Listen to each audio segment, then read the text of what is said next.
So in 2021, not everybody want to spend $1,000 or more for a smartphone. There's a community of people that just want a low-cost device but don't want low-end features. If I was to tell you that I'm reviewing a device that costs under $200 that has features like no other device out there, you would be shocked. Well, welcome to the Umidigi Sent Pro. What's up, everybody? This is Eric the Tech Preacher. So I've been using the Umidigi Sent Pro, right, for about a week now. Let me give you my thoughts about this device. So sit back, relax, and get your popcorn ready and follow me on this journey. Let's go.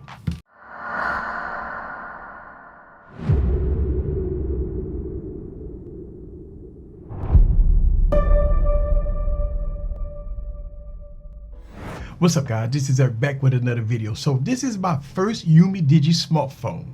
And as always, I will keep it real no matter what. So let's talk about what comes in the box if you want to pick this device up. The Umidigi Sent Pro comes in an all yellow box that has Umidigi Beyond Dreams on the top of it.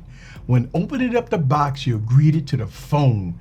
Taking the phone out of the box, you're greeted with the charging brick, which is about 18 watts.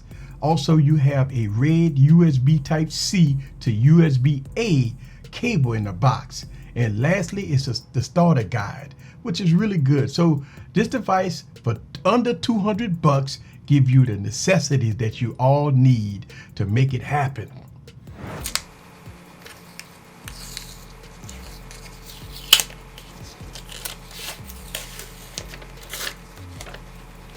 So let's talk about the specs of the Umidigi. It has a huge 6.3-inch 1080p IPS display. It has the Helio G80 gaming processor. You can get this with 4 or 8 gigs of RAM, 128 gigs of internal storage. You got SD card support, dual SIM support.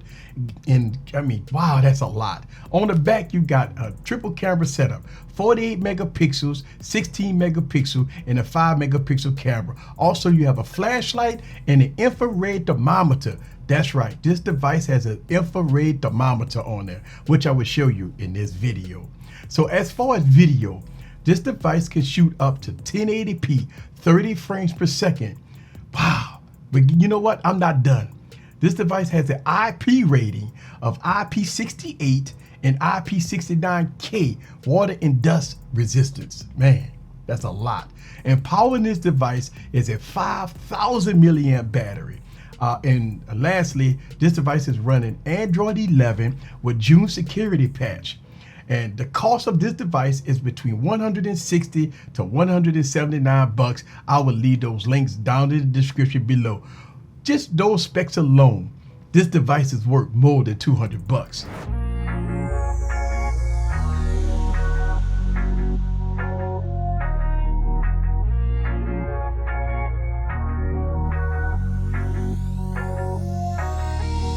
So let's go over the device because it's packed with the most buttons I've ever seen on a device.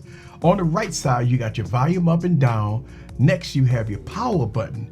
Next, you have a customized button, which you can open up apps and do a lot with this button here. And let's talk about what's on the left side. On the left side, you had your dual SIM slot, and you can have an SD card and one SIM and an SD card, which is nice. You got your fingerprint scanner here on the side. Then you do have another customized button, which is really good.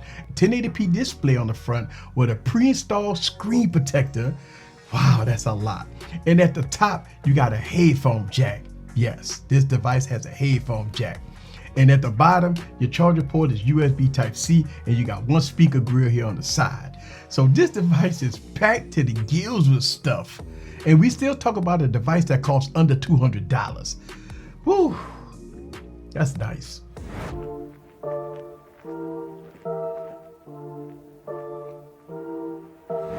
Okay, so let's talk about performance.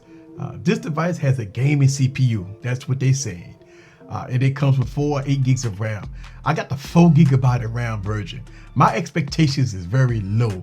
I was shocked to see that this device was playing games and doing heavy tasks.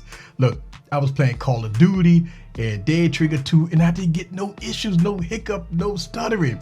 Look, I never used a device with the G80 processor in it, and it was really doing its thing.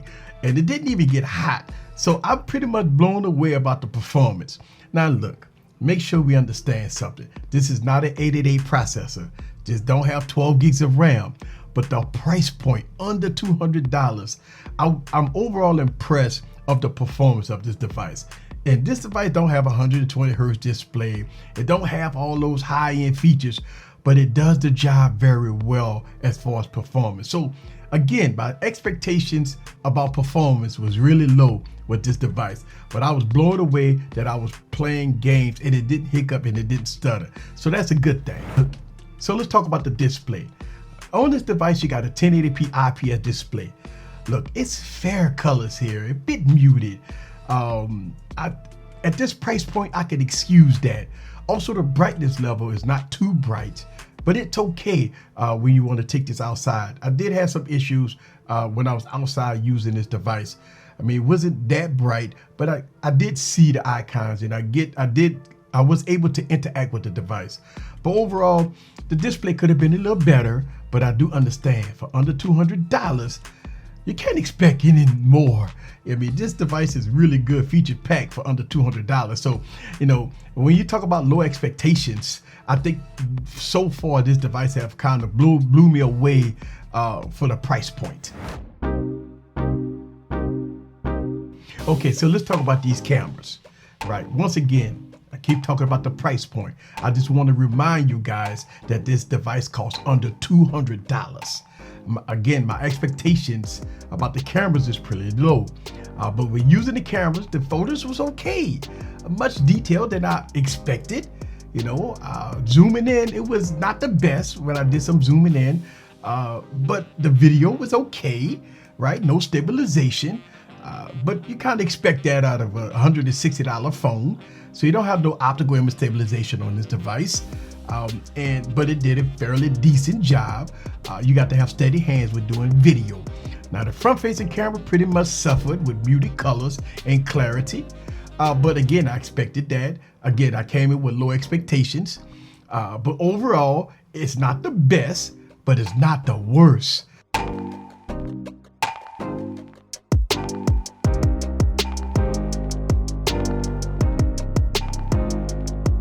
So let's talk about the features on this device that really blew me away. First, the price point, $160 and $179. That alone is a good price. Next, this phone has a headphone jack. Look, most phones that cost over $1,000 don't even have a headphone jack. So that is a good feature. Next, the 2 custom buttons on here. Now the custom buttons is really good. You could program one button to open the camera or use it as a shutter button. You could use the other button for the temperature app that I'm about to show you, but you have 2 customized buttons here on this device. Next, the thermometer, which I really like. In 2020, the pandemic happened. Businesses was checking people for temperature at the door, and that would have been a great feature for a phone to have, especially in the business realm. I'm a business owner. And I didn't check a lot of people for temperature, but that would have been a good feature that I would like to have on my phone. So this device has an infrared camera on the back, which allows you to measure people and measure objects, which is really good. Look, I put this device against my phone and I had my CPU temperature open and it was not that far off. Now you got to remember the CPU temperature on the phone temps the CPU. This device was tempering the surface temperature of the device, and it was not that far off. So it is a great feature. I mean, really good feature to have on the smartphone. Next, water resistance. I mean, we talk about under $200. It have IP68 water resistance, and it could go 1.5 meters for 30 minutes underwater. And you know, so funny, this device has a feature that you can go underwater and use this custom button as a shutter button. So it is nice, right? And oh, I'm not done yet. This device has NFC. At this price point, no device has got NFC at this price point, right? But this device got NFC. Next, You got global support because this is a global device. So it has the bands to support 4G LTE, voice over LTE on T-Mobile, and I have this device running on T-Mobile. I've also tested it on AT&T and it works. The bands are here. I will put up something on the screen so you guys can see the bands, the supported bands for this global device. So check it out. So here's my conclusion.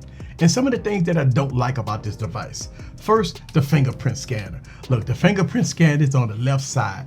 Pretty much every device out there has a fingerprint scanner either on the display or on the back or on the right side. But this device have a fingerprint scanner on the left side. It's something that you got to get used to. So that's something that I don't like about this device. Next, the display. I'm not a fan of the display. It's not as bright as I want it to be, and it does have muted colors. So I'm not a fan of the display here on this device. I overall enjoy using this device. And I will put this device head to head in a camera comparison between the AGM, which is my AGM device, right? Against this phone to see which cameras is king supreme, because both of these devices right here is right in the same price point. So I'm gonna put both of these devices together to see which one is king supreme when it comes down to the cameras. So make sure you stay tuned and subscribe and turn your notification bell on, and so you won't miss that video. This is Eric the Tech Preacher.